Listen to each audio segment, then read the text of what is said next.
Bienvenue dans IA Ethic Insider, le podcast qui explore les tensions, les dilemmes et les opportunités d'une intelligence artificielle au service du vivant et du bien commun. Chaque mois, je vous propose des conversations franches, critiques et éclairantes avec des chercheurs, des leaders du privé et des esprits engagés pour lever le voile sur les angles morts liés à l'utilisation de l'intelligence artificielle. Discrimination, justice sociale, durabilité.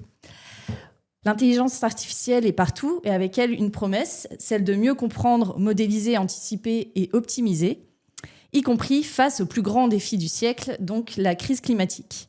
J'ai le plaisir d'accueillir Xavier Gury, donc cofondateur de Wind Capital, entre autres, entrepreneur aussi à succès. Donc bonjour Xavier. Bonjour Daphné. Donc, alors j'ai oublié même de préciser, c'est quand même très important. Tu as été élu meilleur VC, c'est quoi, au monde? Moi non, mais l'équipe Wind, on a été élu VC de l'année. On est très fiers et très contents. Ouais. Bravo. Et donc toi, tu as un regard vraiment unique sur tout ça. Puis en plus, tu as un parcours hyper international. Donc tu vois les choses du point de vue de l'entrepreneur. On s'est rencontrés dans la Silicon Valley. Donc tu as vu aussi le développement et l'émergence de ces hyperscalers là-bas. Aujourd'hui, tu viens juste de closer assez récemment ton fonds Wind Capital. Est-ce que tu peux présenter rapidement ton parcours et ta thèse d'investissement chez Wind Capital ? Ouais, merci de me recevoir, Daphné. Donc moi, je suis Xavier. Mon parcours, c'est un parcours d'abord d'entrepreneur. Donc je suis ingénieur, je fais une école d'ingé quasiment la même que la tienne. Ouais. Un peu mieux, non ?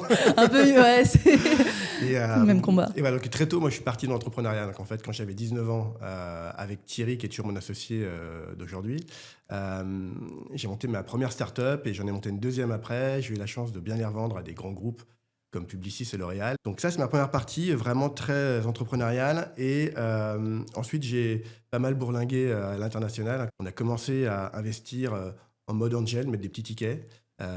Déjà beaucoup dans la sustainability, beaucoup dans la mobilité. À l'époque, c'était beaucoup tout ce qui était mobilité durable qui cartonnait, sur lequel il y avait des vraies disruptions. Oui, il y avait des trottinettes partout aussi. C'était vraiment la bulle, en fait.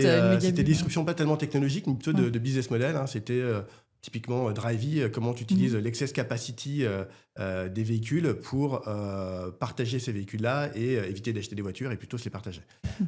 Et donc économiser pas mal de CO2. Et assez rapidement, en fait, on a monté un premier fonds qui est Wind 1, qu'on a développé de 2015 à 2023, dans lequel on a investi dans 80 startups, donc un peu partout dans le monde, en France, en Europe, mais aussi donc aux US et puis en Asie. Avec des beaux succès d'ailleurs. Qui a très bien marché, qui continue à bien marcher parce que même si on n'est plus actif dans le fond, du coup, les startups qui restent, parmi les 80 startups qu'on a fait, on a fait 35 exits aujourd'hui. Ouais, pas mal. Et du coup, tous les exits qui viennent, c'est plutôt des beaux exits. Il y en a encore quelques-uns à venir là. Dans le mois qui viennent, que tu connais d'ailleurs, dans la mobilité américaine, qui sont des gros cartons. Et voilà, il y a un an et demi avec Thierry, on s'est dit qu'on voulait remonter un projet entrepreneurial. On s'est posé la question de remonter une start-up ou de repartir dans une aventure plutôt autour de l'investissement. Et par rapport à cette thèse qu'on avait, qui était effectivement d'investir dans des start-up disruptives, qui font du bien à la planète et qui font du bien aux gens, aux êtres vivants, au sens large, sur cette planète-là. Et donc, c'est comme ça qu'est né Wind 2, qui est un fonds qui est un peu plus gros. Le premier fonds, c'était un fonds de 40 millions qui avait été financé uniquement par Thierry et par moi. On n'était pas passé par l'étape levée de fonds. Pour ce second fonds, donc de 130 millions, on retrouve dans notre base de LP, donc nos investisseurs, vraiment l'ADN qui est le nôtre avec Thierry, qui est cet ADN très entrepreneurial, puisque sur nos 130 LP, on va dire qu'il y en a 125 qui sont que des entrepreneurs, que des gens comme nous qui ont vendu leur start-up, pour la plupart, dans des domaines connexes à la thématique du fonds et qui voulaient vraiment, du coup, pouvoir apporter leur expertise dans ces domaines-là, ou dans des domaines qui n'étaient pas forcément dans l'impact et le climat, mais qui voulaient flécher une partie de leur capital vers cette thématique-là et qui étaient intéressés par cette approche duale qui était faire de l'impact et du climat, mais sans renier la performance, parce qu'ils font la même analyse que nous. C'est-à-dire que si on veut qu'une start-up ait réellement un impact, il faut qu'elle marche.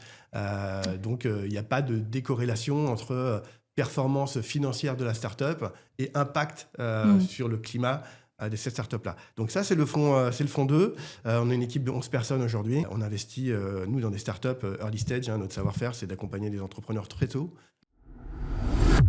Les data centers d'intelligence artificielle sont encore plus énergivores que les data centers classiques, avec une consommation électrique de 4 à 5 fois supérieure à celle d'un centre traditionnel. D'ici 2030, la consommation d'électricité des data centers nécessaire pour entraîner et déployer l'IA sera équivalente à la consommation totale du Japon, bien que les chiffres divergent, mais on sait que la tendance ne va certainement pas dans le bon sens. En fait, il y a très peu de transparence de la part des compagnies qui développent les outils d'intelligence artificielle. On a très peu d'informations sur les données qui sont utilisées, où les systèmes sont déployés, entraînés, comment les systèmes sont intégrés dans différents outils, dans nos téléphones et nos ordinateurs. Donc en fait, c'est très difficile de savoir leur impact environnemental, énergétique, sociétal, économique, parce qu'on a très peu d'informations. L'explosion de l'IA générative aggrave la tendance. Donc, on estime qu'une requête sur ChatGPT serait 10 à 100 fois plus consommatrice qu'une requête classique sur Google. Et on a également les implications sur la consommation d'eau. Aujourd'hui, le système digital dans le monde, il représente déjà 4% de l'empreinte carbone mondiale. Alors là-dedans, c'est 2 et 2. C'est 2% pour fabriquer chaque année le renouvellement de mon téléphone et du vôtre, des composants de réseau qui permettent d'augmenter, etc., et des satellites Starlink de notre ami Musk. Et vous avez 2%, donc ça c'est 2% pour la fabrication et le renouvellement de ces composants, et 2% pour l'électricité qui est nécessaire pour faire fonctionner le système. D'accord, c'est 2 et 2. Et au total, ça fait 4. C'est en croissance de 6 à 8% par an. C'est une croissance qui n'est évidemment pas indéfiniment soutenable. Et donc la bonne question, c'est est-ce que c'est utile de rajouter aujourd'hui des systèmes qui sont très voraces en énergie? Question subsidiaire, est-ce que l'IA peut éventuellement nous aider à résoudre d'autres problèmes? ChatGPT, par exemple, ne résoudra aucun problème d'environnement. C'est fait pour éventuellement remplacer les avocats, c'est fait éventuellement pour permettre aux médecins d'être plus efficaces, etc. C'est pas du tout fait pour... Et du reste, le système digital actuel, il n'est pas du tout fait pour améliorer l'environnement. Mon téléphone, il est fait pour communiquer avec mes proches ou avec des moins proches, ça ne sauve pas spécialement l'environnement. Ça. Alors, on pourrait dire, moi si, parce que c'est mon métier, mais globalement, quand les gens se téléphonent, c'est pas pour sauver l'environnement. Quand les gens regardent un film sur Netflix, c'est pas pour sauver l'environnement. Quand les gens utilisent un jeu vidéo en ligne, c'est pas pour sauver l'environnement. Quand ils regardent une vidéo, c'est pas pour sauver l'environnement. Donc, est-ce que l'IA va sauver l'environnement? Est-ce que ça va avoir des effets adverses sur la consommation d'énergie? C'est sûr que oui. Aujourd'hui, vous avez des data centers qui sont envisagés pour les larges modèles de langage, dont la puissance appelée serait de 1 gigawatt. Donc 1 gigawatt, c'est un gros barrage, une bonne centrale à charbon ou un réacteur nucléaire. D'accord? C'est ça, 1 gigawatt. Hein. Bon. Juste pour faire tourner un truc qui ferait éventuellement papa-maman et qui vous classe les CV un peu plus vite. Bon. Est-ce que ça vaut vraiment le coup? Je ne sais pas. Donc, comment résoudre cette équation et comment éviter que l'IA devienne une nouvelle fabrique à externalité négative, alors même qu'elle pourrait être un allié stratégique pour l'environnement? Plus souvent dans l'IA, on imagine ChatGPT. ChatGPT n'est pas l'IA. ChatGPT est un type d'IA, l'IA générative, qui s'appuie sur des modèles de données de langage très, très, très larges. Tu faisais le parallèle tout à l'heure entre une recherche Google et une recherche IA sur ChatGPT. Effectivement, ChatGPT consomme beaucoup plus de ressources sur une requête et en plus, elle n'est pas du tout spécifique, elle n'est pas du tout fonctionnalisée. C'est-à-dire que tu utilises ChatGPT pour demander une recette de cuisine, traduire ou t'expliquer un texte de loi. Et il y a plein de projets qui sont au contraire sur des IA qu'on va appeler plus frugales ou parcimonieuses. Tu vas avoir des approches autour du deep learning physique, par exemple, qui vont être des IA, au contraire, beaucoup plus frugales que ce qui existe aujourd'hui. Donc, la recherche de nouveaux polymères. On a investi dans une startup qui s'appelle Symboli, Symboli, eux, ils développent, grâce à l'IA et à la chimie du bord en l'occurrence, des nouveaux polymères. Les polymères, tu en as dans tes crèmes cosmétiques, tu en as dans les matériaux, tu en as partout en fait. Les polymères, c'est un enchaînement de longues chaînes monomères. Et aujourd'hui, tout le monde, tous leurs clients, ce qu'ils leur demandent, c'est de trouver des nouveaux polymères grâce à l'intelligence artificielle et à la chimie qui vont être beaucoup plus éco-responsables, donc en gros être biodégradables et qui vont être beaucoup moins coûteuses en énergie à produire. Donc ça, c'est un des bons exemples de ce que l'IA peut faire. Dans un domaine différent, mais avec un impact énorme sur le climat, une start-up qui s'appelle Cosma. Cosma, ils développent une solution d'AI pour mapper les fonds marins. Donc, ils utilisent l'intelligence artificielle pour reconstituer, à partir de milliers d'images qui sont prises par des drones sous-marins, les fonds marins et la biodiversité. Et donc, il y a plusieurs pendants dans le projet. Le premier projet, c'est la partie AI dont je viens de parler. C'est d'être capable, à partir de photos, de faire un modèle photoréaliste hyper bien géolocalisé, géofencé de chacun des petits arbustes protégés qu'il y a dans un périmètre donné. Il y a la capacité à envoyer des essaims de drones dans l'eau et à les piloter depuis la surface à travers de l'eau où les ondes ne passent pas très très bien. Et puis, tu as la capacité à opérer tous ces drones-là, qui c'est pas non plus très très simple. Et les applications derrière, pourquoi je dis que c'est hyper impact, c'est que les applications derrière, on peut les deviner. Tu as tout ce qui va être des champs offshore éoliens. Il y a nécessité en permanence de vérifier en amont, pendant le projet, à la fin du projet, quel est l'impact du projet sur la biodiversité. C'est indispensable. Tu as tous les projets d'extension de digues. La moitié des eaux fait que de toute façon, tu es obligé de faire ce type de projet-là. Tous les projets de redéveloppement des ports, tous les projets d'installation de câbles sous-marins. On en parle beaucoup. Donc, c'est pour ça que tu as aussi des enjeux de souveraineté, de surveillance et d'identification de la surface marine pour savoir si on peut déployer des câbles sous-marins. Donc là, un très bon exemple de comment l'AI est également appliqué en l'occurrence là, aux ENR et puis à la biodiversité marine. Je peux citer un autre exemple qui est le grid. Comment tu surveilles le grid et comment tu optimises le grid. Aujourd'hui, le grid est utilisé dans une manière qui n'a pas été pour laquelle il a payé. Enfin, le grid, donc le grid. Donc défini, peut-être tous les auditeurs voient pas. Donc le réseau d'énergie, donc RTE, Enedis. Donc ces grands câbles électriques qui transportent l'électricité, ils ont été prévus il y a des dizaines d'années dans un sens unidirectionnel, une centrale qui produit de l'énergie quelque part et puis des consommateurs de l'autre côté. Entre-temps, il y a eu l'avènement des ENR, les énergies renouvelables, panneaux solaires, éoliens, et eux, on les intègre sur le grid à l'endroit où ça nous arrange par rapport à la position des champs éoliens ou des champs solaires.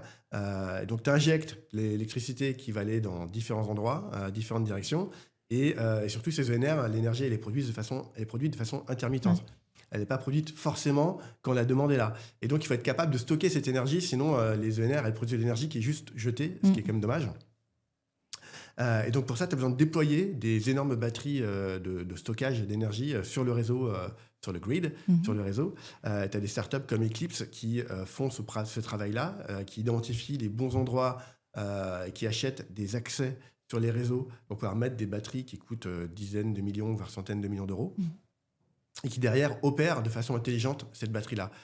Savoir quand, par rapport à la demande du grid, il faut stocker l'énergie au meilleur prix dans la batterie, quand est-ce qu'il faut au contraire la revendre. Tout ça en analysant le grid, en faisant des modèles de prédiction de machine learning et en optimisant le cycle de charge et de décharge de la batterie. Tu peux potentiellement augmenter la durée de vie de la batterie de 20% si tu gères bien ces aspects-là. Souvent, c'est fait par des gens différents et eux, ils intègrent toutes ces compétences dans la même start-up. On peut imaginer qu'à terme, il va y avoir des IA beaucoup plus spécifiques et beaucoup moins du coup, consommatrices d'énergie parce que spécifiques et adaptées à chaque besoin. Après, tu as des approches comme le deep learning physique ou les IA parcimonieuses où là, c'est le contraire en termes d'évolution. L'IA ne rajoute pas de la puissance de calcul. Au contraire, elle en enlève. Toi, le deep learning physique, quand tu l'appliques à des simulations, typiquement, je te donne un exemple, tu veux calculer le coefficient pénétrateur d'une voiture.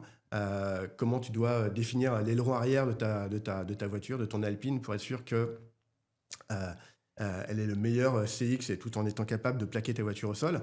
Avant, c'était fait avec des simulateurs que tu louais. Tu louais de la puissance de calcul. C'est des simulateurs qui tournaient pendant plusieurs jours. Donc l'équipe se réunissait, elle lançait la simulation, et puis l'équipe se réunissait 2-3 jours après. La simulation n'était pas positive, tu la relançais. C'était pas un mode de fonctionnement très optimisé en termes de travail d'équipe, et puis ça consommait énormément de ressources. C'est des super calculateurs très énergivores. Aujourd'hui, avec le deep learning physique, tu arrives en quelques secondes au même résultat.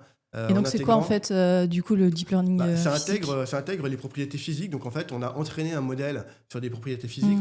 On a appris au modèle ce qu'était la physique des champs magnétiques, la physique des coefficients de pénétration, la physique des fluides. On l'a entraîné sur ces modèles-là, et en fait, plutôt que de chercher à faire un calcul qui va être très empirique et très mathématique, eux, ils vont essayer grâce à des réseaux de neurones, de deviner le meilleur calcul.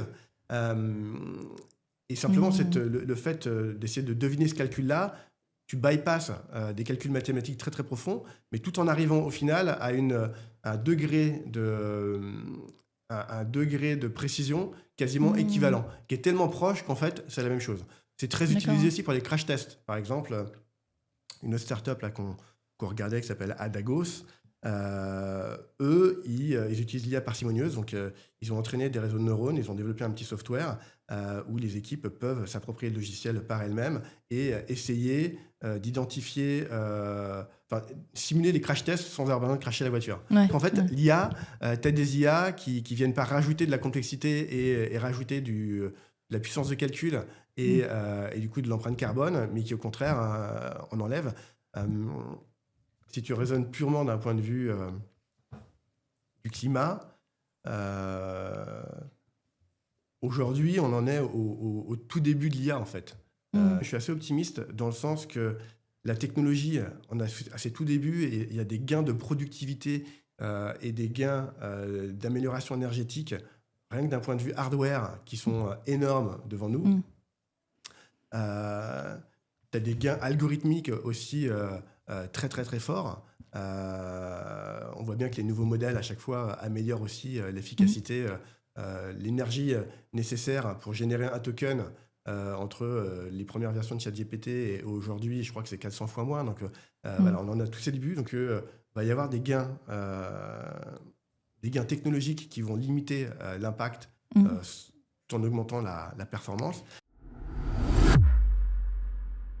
L'intelligence artificielle, la problématique de l'effet rebond en intelligence artificielle n'est pas tellement un problème si on utilise l'intelligence artificielle à bon escient pour servir la protection de l'environnement. Sur toute la problématique de recherche d'efficience et les différents effets rebonds. Alors cette efficience, on pourrait s'en réjouir, mais seulement cette efficience, si on regarde concrètement, elle sert en fait la complexification des modèles.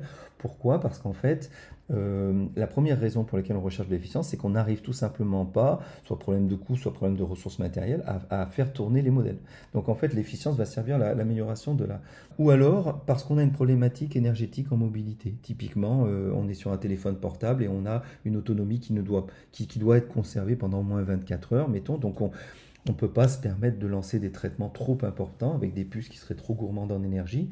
Donc on va être obligé de faire des systèmes plus simples. Et en fait, la recherche d'efficience ou d'efficience, elle n'est poussée que par des problèmes d'autonomie, de coût, mais rarement de problématiques environnementales, pour ne pas dire jamais. Si on regarde en fait, ici c'est très intéressant, c'est la taille des modèles d'intelligence artificielle avant 2012, d'accord, qui doublait approximativement depuis les années 60. Donc c'est mesuré depuis les années 60, qui doublait approximativement tous les 2 ans. Donc suivez la loi de Moore. Et en fait, depuis 2012, en fait, on est sur un doublement, une multiplication par 2 de la taille tous les 3,4 mois. Et donc ici, les chercheurs d'OpenAI se sont amusés à faire une projection, si vous voulez, de ce que coûterait l'apprentissage d'un modèle. On parle déjà, vous voyez à gauche, de modèles qui coûtent déjà plusieurs millions de dollars à apprendre. Donc sur des architectures très complexes, si tant est qu'il suffit de payer et d'avoir des serveurs, et ben là on va avoir du coup des choses qui vont être comparables à toute l'équipe de recherche qui a travaillé sur le boson de Higgs, ne serait-ce que pour un modèle, à l'ensemble du programme Apollo pour un seul modèle, et à dépasser le PIB des États-Unis pour un seul modèle. Donc on a un besoin de régulation, et en fait c'est là où il y a des initiatives comme celle-ci, qui est une initiative allemande. On va chercher à qualifier les intelligences artificielles parce que finalement, c'est pas tant le fait qu'elles soient énergivores qui nous pose un problème, mais c'est quelle est leur utilité. Parce qu'on peut tout à fait concevoir que ça peut être tout très pertinent de gagner des centièmes de précision sur de la détection de choses environnementales ou de problématiques médicales, peut-être que détecter des cancers. Et on a du mal à tout à fait... Le bon sens me fait dire que c'est complètement aberrant d'utiliser toute cette énergie pour optimiser les taux de clic sur une plateforme de streaming. Donc en fait, on a bien la notion d'IA utile, IA futile. Et cette IA utile et IA futile, elle doit être régulière et qualifiée. Les IA doivent être qualifiées. Et les gouvernements pourront s'emparer de ces problèmes, de cette qualification-là, de cette normalisation, pour ensuite favoriser, aider financièrement ou taxer des IA qui ne seraient pas dans l'axe de construire un bien commun meilleur, un avenir meilleur. Tu as une réalité économique qui va freiner de toute façon ce développement de l'IA. Il est de deux niveaux, deux exemples. OpenAI, ils perdent 5 milliards en 2024. Ils ne vont pas pouvoir continuer à perdre 5 milliards par an. Donc soit ils arrivent à... Aujourd'hui, c'est quasiment gratuit. Donc, soit ils vont augmenter les prix, mais en augmentant les prix, les gens font moins de requêtes. Peut-être qu'ils vont retourner sur Google et se dire que peut-être que je peux faire cette requête sur Google ou sur un moteur de recherche ou sur un moteur de recherche spécifique, par exemple un traducteur ou ce genre de choses. Et tu as aussi une autre approche. Tu prends Facebook, ils peuvent dépenser $15 par utilisateur par an en puissance de calcul. Donc, c'est une réalité économique qui est là. C'est qu'à un moment donné, contrairement à plein de développements, technologique, celui-là, tu as quand même un alignement économique et écologique, dans le sens où tu ne peux pas dépenser autant que tu veux en puissance de calcul, sinon il n'y a pas de business model derrière. Et en fait, on va pouvoir allier performance économique avec les performances environnementales, parce qu'en gros, on n'a pas le choix, quoi. En gros, ton play, c'est de dire... de toute façon, le mur des contraintes environnementales est tellement énorme que même les hyperscalers dans l'IA vont se le prendre. Et donc, c'est intéressant parce que ça veut dire aussi que c'est très optimiste par rapport à la posture actuelle de l'Europe qui défend en fait un développement de l'intelligence artificielle où les valeurs environnementales sont embarquées en fait dans notre vision. Donc on a la vision de l'ouverture, la vision de remettre en fait le vivant autour, et donc dans l'IA Act on parle de la transparence sur la consommation d'énergie. Si tu prends un monde dystopien et très pessimiste où l'IA en fait consomme tellement qu'on n'arrive même pas à suivre d'un point de vue capacité énergétique ou capacité énergétique ou ressources naturelles, parce que tu as aussi le stress hydrique qui est hyper important dans les data centers. Et tu peux imaginer peut-être que tu auras des IA d'utilité publique qui auront un droit de fonctionnement plus important que d'autres IA qui seront plus futiles pour générer des photos Ghibli. Oui, voilà, par exemple. Ouais, c'est un autre frein d'ailleurs. C'est que un des autres freins de l'IA, quand il réfléchit, c'est qu'aujourd'hui, la courbe de croissance de l'IA et donc la demande de l'IA en énergie est supérieure à la capacité à produire cette énergie. C'est-à-dire qu'aujourd'hui, sortir une nouvelle centrale nucléaire, ça prend quand même un peu plus de temps que développer des algorithmes. Donc tu peux aussi imaginer qu'un des freins va venir tout simplement qu'on ne sera pas capable de fournir l'énergie aux data centers. Ouais. Je crois que c'est Gartner qui dit que tu as 40% des data centers qui ont une probabilité de mourir juste par pénurie d'énergie ou par pénurie d'eau. Aujourd'hui, la plupart des data centers aux États-Unis sont dans le Nevada ou l'Iowa, où tu as déjà des stress hydriques hyper importants. Donc tu peux aussi imaginer, comme tu as vu les farmings de crypto se déplacer au Canada quand le prix du gaz avait monté. Parce qu'il fait plus froid et donc c'est moins consommateur d'eau. Principalement, je crois 70% au Canada, elle est produite par des barrages. Du coup, tu peux imaginer aussi que toi, dans le calcul de l'empreinte IA, ça dépendra de où, dans quel data center fait tourner. Alors même si aujourd'hui c'est dans le cloud, c'est réparti un peu partout, tu peux quand même imaginer que par exemple l'entraînement de l'IA aurait été fait dans un data center plus éco-responsable qu'un autre, quoi. Ça, c'est aussi un problème parce qu'en fait, on a un problème de transparence sur la localisation de certains data centers et c'est vrai que ce serait un des enjeux à adresser pour pouvoir commencer à résoudre ces problèmes-là, quoi. Ouais. Donc peut-être qu'on aura des champions comme ça, paire verticale, en Europe, parce que travailler sur une approche globale, très énergivore, on n'en sera pas capable. Tu peux nous parler un peu des grandes tendances aussi qui se dégagent là-dedans? Ouais, au niveau hardware, les puces qui sont de plus en plus performantes, qui vont être aussi de plus en plus spécialisées. Tu as des projets comme Google qui travaillent sur des TPU, des Tensor Processing Unit, qui sont des CPU, enfin des GPU, des TPU en l'occurrence, beaucoup plus adaptés à l'IA. Je crois que c'est IBM et Intel qui travaillent sur des puces neuromorphiques qui s'adaptent, qui simulent des réseaux de neurones et des synapses électroniques et qui ont des gains de performance, je crois que c'est fois 1000. Donc tout ça, c'est encore un peu à l'étape de R&D, mais on voit bien que tout le monde cherche à craquer un peu ça. En termes de consommation d'énergie, le cerveau humain nous inspire. Parce que le cerveau humain, c'est 12,6 watts. Et ça permet aux gens de se déplacer, d'avoir à la fois des stratégies court terme de leur organisme et des stratégies long terme, familiales, donc de construction, d'apprentissage. Donc 12,6 watts pour des systèmes comme le cerveau humain doivent inspirer l'intelligence artificielle. Le cerveau humain est frugal. Et seulement, pour faire progresser l'intelligence artificielle, il faut que les sciences cognitives progressent. Parce que l'intelligence artificielle est typiquement une technologie c'est du biomimétisme, si vous voulez. Et donc, les neurosciences s'inspirent de l'intelligence artificielle et réciproquement. Et donc aujourd'hui, comme on a une connaissance du cerveau sur ces mécanismes énergétiques qui est assez faible, on a du mal à appréhender ces problématiques énergétiques. Mais c'est certainement l'avenir. Donc l'intelligence artificielle, si vous voulez, elle a tout ce paradoxe d'être capable du meilleur et du pire. Parce que tout le monde sait aussi qu'elle sauve des vies en médecine. Voilà, tout le monde sait ce qu'elle est capable de faire. Et c'est vrai qu'on touche finalement à cette notion d'utilité versus futilité. Il y a un moment donné, on va juste être obligé de quantifier le gain qu'apporte une intelligence artificielle versus le prix qu'elle nous fait payer. Ça va dépendre de la finalité de l'outil. Voilà. Si c'est pour gagner des pourcentages de détection d'un cancer, évidemment, on est tous partants. Mais si c'est pour gagner des pourcentages de clics sur un système de recommandation de vidéos, peut-être que le jeu n'en vaut pas la chandelle. Voilà. Si on fait un parallèle tout un peu avec la souveraineté, c'est potentiellement en fait une opportunité, c'est-à-dire que le fait que nous, Européens, Chinois, je ne sais pas si je peux les mettre dans la même catégorie que nous, mais le fait que nous, en tout cas, Européens, on n'ait pas accès à cette puissance de calcul. Les Chinois, c'est pour une autre raison, ils n'ont pas accès aux puces parce qu'il y a un embargo sur les puces Nvidia, mais le fait que nous, on n'ait pas accès à cette puissance de calcul tout simplement par manque de capitaux. Je crois que Facebook, 2025, c'est 100 000 puces GPU. Nvidia, le modèle ChatGPT 4, il est entraîné sur 25 000. Donc on voit le scale, quoi.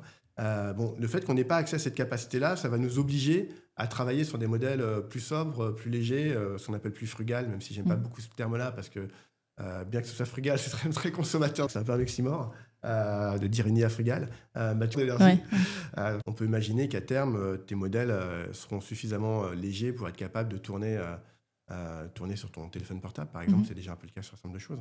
Et donc ça, c'est plus des innovations software. Ça va être faire des IA plus spécifiques, plus adaptés à des besoins, des modèles beaucoup plus légers, intégrer dès la conception du modèle une approche beaucoup plus sobre.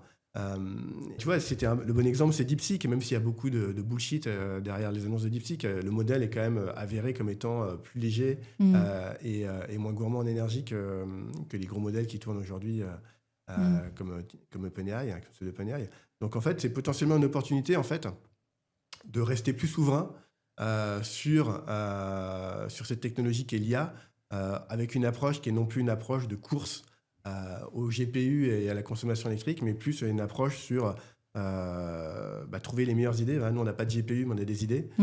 Comment tu trouves la bonne formule, le bon modèle qui va être beaucoup plus léger tout en étant performant. Alors peut-être qu'on sera des champions de l'IA spécialisés dans des verticales.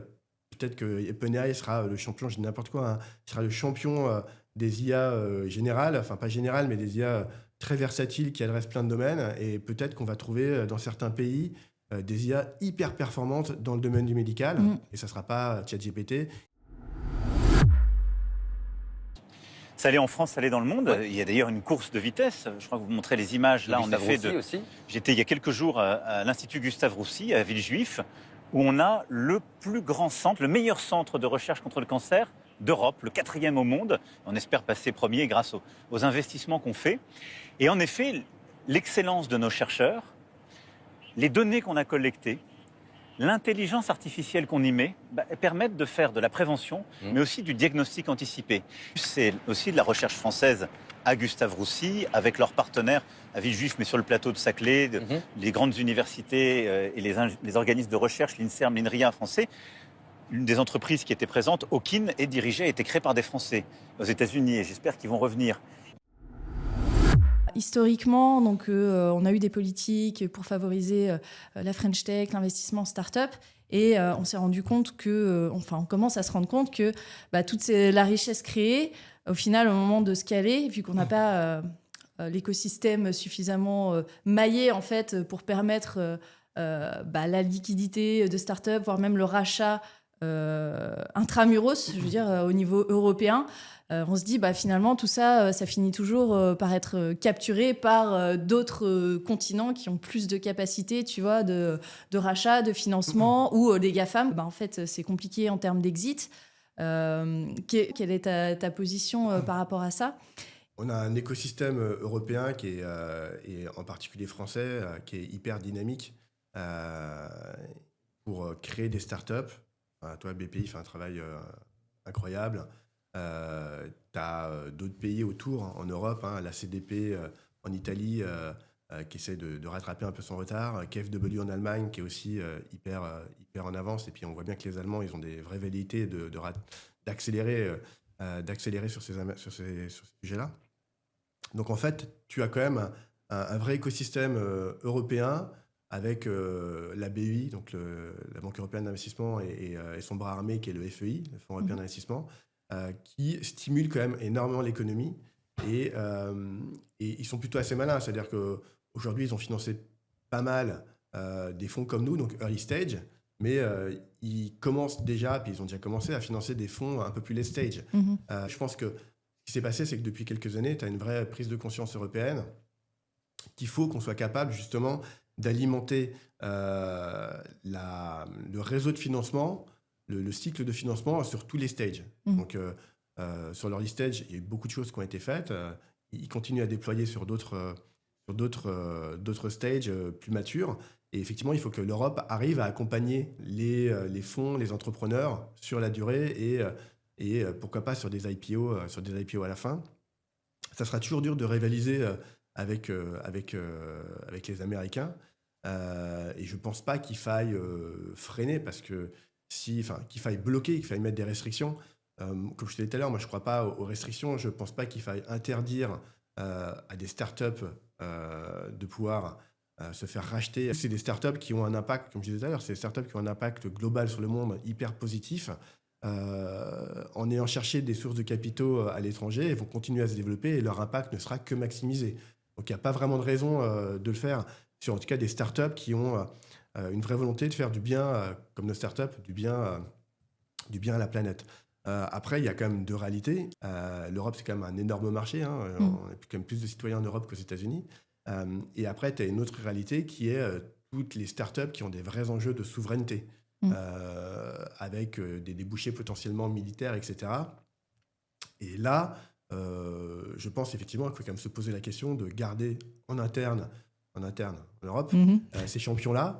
Ça a toujours existé et je pense qu'il faut le garder. Et on a quand même la chance, en France et en Europe, d'avoir des grands industriels, Thales, Safran, ST Microelectronics, on a quand même des Dassault qui sont capables de donner des débouchés à nos startups.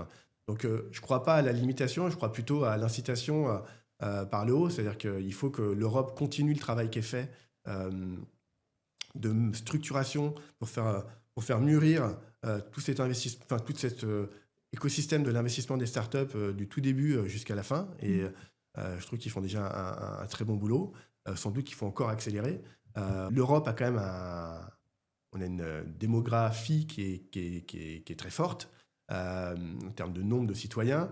On est loin d'être à la ramasse. On a plein de capacités, on a plein de labos de recherche.